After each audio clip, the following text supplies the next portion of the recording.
بڑے سے بڑا مفکر، بڑے سے بڑا اچھا ادیب، عالی نسب شاعر جب بھی لکھتا ہے تو کتاب کے ابتدائیے میں مجبور ہوتا ہے لکھنے پر کہ میری کتاب کو امعان نگاہ سے پڑھیے، اگر کوئی غلطی، کوئی کوتاہی، کوئی سکم پائیں تو براہ کرم مجھے آگاہ کریں تاکہ آئندہ ایڈیشن میں اس کی اصلاح کر دی جائے۔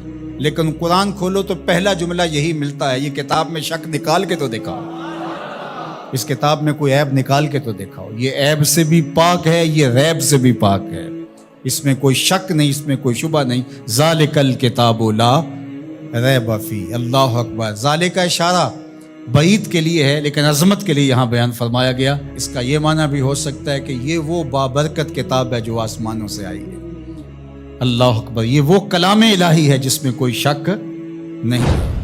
ہدی للمتقین، یہ کتاب متقیوں کے لیے ہدایت ہے، اللہ اکبر۔ اس کتاب کو ہدی للناس بھی کہا گیا، تمام لوگوں کے لیے ہدایت، اور ہدایت کے مفہوم کو آپ اچھی طرح سمجھتے ہیں، رہنمائی کرنے والی، راستہ دکھلانے والی، منزل تک پہنچانے والی، اندر کی بیماریوں کو دور کرنے والی، باطنی امراض کے لیے شفا۔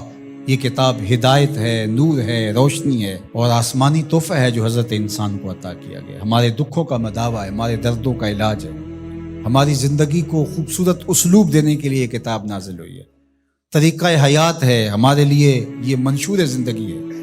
اس کتاب کے ساتھ ہمارا جڑنا ہمارے لیے اللہ کی قربت کا سبب و ذریعہ بن سکتا ہے۔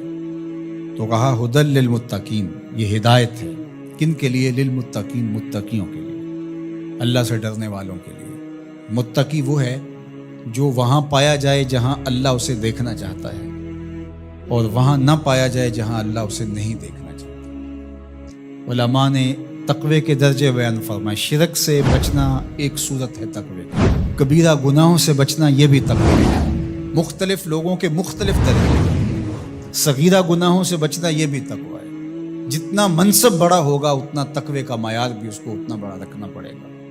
امام اعظم علیہ رحمہ، آپ کسی سے قرض لینا تھا تو دروازے کو دستک دے کے آ کے گلی میں دھوپ میں کھڑے ہو گئے، تو کسی نے کہا حضرت دیوار کا سایہ پڑ رہا ہے تو آپ یہیں کھڑے ہو جائیں۔ کہا مقروض سے نفع حاصل کرنا یہی سود ہوتا ہے، تو میں اس ڈر سے سائے میں نہیں کھڑا ہو رہا کہ یہ کہیں مبادہ سود نہ بن جائے۔ تو مختلف لوگوں کا مختلف تقوی ہوتا ہے، اللہ اکبر۔ تو شرک سے بچنا عام لوگوں کا تقوی یہ ہے، کبیرہ گناہوں سے بچنا تقوی کی یہ صورت ہے، صغائر سے بچنا یہ بھی ایک صورت ہے، لیکن ہر وہ شے جو خدا سے غافل کر سکتی ہو اس سے بھی بچنا یہ اللہ والوں کا تقوی ہے۔ تو اتقاء کا نور جو رکھنے والے ہیں قرآن، اس کے لیے ہدایت ہے۔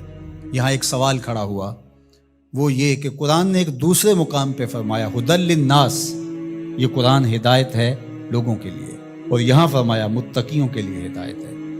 تو جو قرآن متقیوں کے لیے ہدایت ہے تو پھر لوگوں کے لیے جو ہدایت کہا گیا اس میں کیا فرق ہوا؟ تو بات یہ ہے کہ قرآن کی طبع کے اندر تو ہدایت ہی رکھی گئی ہے، قرآن تو نور ہی بانٹتا ہے، لیکن یہاں اس سے اکتساب فیض کون کرتے ہیں؟ وہ متقی ہیں۔ قرآن ہے ہدایت، سراپا ہدایت، لیکن جو کفار ہیں، مشرکین ہیں، وہ اس ہدایت کے سرچشمے سے کچھ حاصل نہیں کر پاتے، اس سرچشمے کے پاس بیٹھ کر کے بھی اندھیرے میں رہتے ہیں، لیکن جو متقی ہیں وہ قرآن سے نور حاصل کر کے اپنی زندگی میں چراغاں کر لیتے ہیں، یعنی اکتساب ہدایت متقی کرتے ہیں۔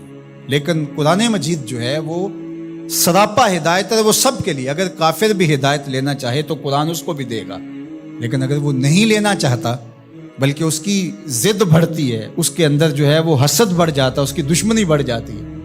قرآن مجید میں اللہ تعالیٰ نے دوسرے مقام پر ارشاد فرمایا وَنُنَزِّلُ مِنَ الْقُرْآنِ مَا هُوَ شِفَاءٌ وَرَحْمَةٌ لِّلْمُؤْمِنِينَ وَلَا يَزِيدُ الظَّالِمِينَ إِلَّا خَسَارًا، یہ شفا ہے، رحمت ہے مومنین کے لیے، لیکن جو ظالم ہے ان کا نقصان زیادہ ہوتا ہے، وہ خسارہ زیادہ حاصل کرتے ہیں۔ يُضِلُّ بِهِ كَثِيرًا وَيَهْدِي بِهِ كَثِيرًا، اسی قرآن سے کچھ ہدایت دیتے ہیں اور اسی قرآن سے کچھ گمراہ ہوتے ہیں۔ وہ قرآن کا قصور تھوڑا ہے، باراں کے در لطافت تبش خلاف نیست، در باغ لالا رویت و در شورا بوم خاص، بارش کی فطرت کے اندر، طبع کے اندر کوئی اختلاف نہیں ہے، اس کے فردوس بدامہ قطروں کے اندر زندگی ہے، نور ہے، تازگی ہے، لطافت ہے، برکت ہے، حیات ہے۔ لیکن وہی بارش جب باغ میں برستی ہے تو لالا کے پھول پھوٹتے ہیں، گلاب مہکتے ہیں، کلیاں چٹکتی ہیں، یاسمین، نسرین، نسترن اور چمبیلی کے پھول بہار دیتے ہیں۔